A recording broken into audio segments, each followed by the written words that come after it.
Home chef recipes తెలుగులో టేస్టీగా ఆరోగ్యానికి ఎంతో మేలు చేసే పుదీనా రోటి పచ్చడిని ఎలా తయారు చేసుకోవాలో చూసేద్దాం. ముందుగా ఒక పెద్ద కట్ట పుదీనాని ఆకులు లేత కాడలు కూడా ఒలుచుకుని ఒక బౌల్లో వేసుకున్న తర్వాత కరివేపాకు కూడా ఒక పావు కట్ట వరకు వేసుకోవచ్చు. అంటే ముదర ఆకులైతే గనక 5-6 రెమ్మలైనా వేసుకోవచ్చు, లేతవైతే అరకట్ట వరకు వేసుకోవచ్చు. అలాగే కొత్తిమీర కూడా పుదీనాలో సగం ఉండేటట్లు అంటే అరకట్ట కొత్తిమీరను కూడా లేత కాడలతో సహా ఒలుచుకుని దీనంతటినీ కూడా ఉప్పు వేసి నీళ్ళలో కనీసం 10 నిమిషాలైనా ఉంచి తర్వాత 4-5 సార్లు శుభ్రంగా కడిగి తీసి పెట్టుకోవాలి.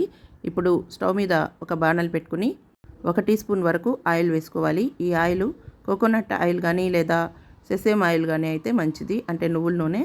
ఇది వేసుకున్న తర్వాత 1 టేబుల్ స్పూన్ వరకు మినపగుళ్ళు వేసుకుని మంటని లో ఫ్లేమ్లో పెట్టుకుని దోరగా వేయించుకోవాలి. ఇది సగం వేగుతున్నప్పుడే కారానికి తగినట్లు మనం తినే కారాన్ని బట్టి పచ్చిమిర్చి 4-5 అయినా వేసుకోవచ్చు, లేదా ఇందులో సగం పచ్చిమిర్చి సగం ఎండుమిర్చి కూడా వేసుకోవచ్చు. తర్వాత వెల్లుల్లి రెబ్బలు ఒక 5-6 వరకు పొట్టు ఒలుచుకుని వేసుకోవాలి. వెల్లుల్లి ఇష్టం లేని వాళ్ళు వేసుకోకపోయినా పర్వాలేదు.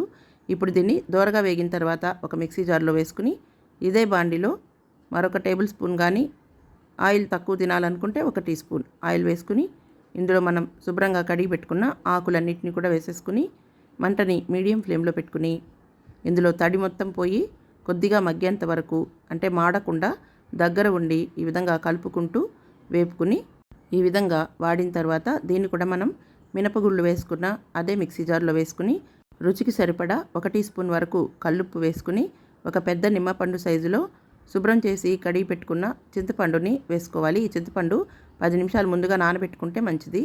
తర్వాత ఇందులో కొద్దిగా నీళ్లు చేర్చుకుంటూ మరీ ఫైన్ పేస్ట్గా కాకుండా కొంచెం బరకగా ఉండేటట్లుగా చేసుకుంటే మనకు టేస్టీగా హెల్తీగా ఉండే పుదీనా పచ్చడి తయారైపోతుంది. దీన్ని అన్నంతో కానీ లేదా ఇడ్లీ, దోశ, పూరీల్లో కూడా చాలా టేస్టీగా ఉంటుంది. ఈ రెసిపీ మీరు తయారు చేసి చూసి మీకు నచ్చితే మీ బంధువులకు, స్నేహితులకు షేర్ చేయండి, లైక్ చేయండి. మరిన్ని వంటల కోసం మా హోమ్ చెఫ్ రెసిపీస్ తెలుగు ఛానల్ని సబ్స్క్రైబ్ చేసుకోండి.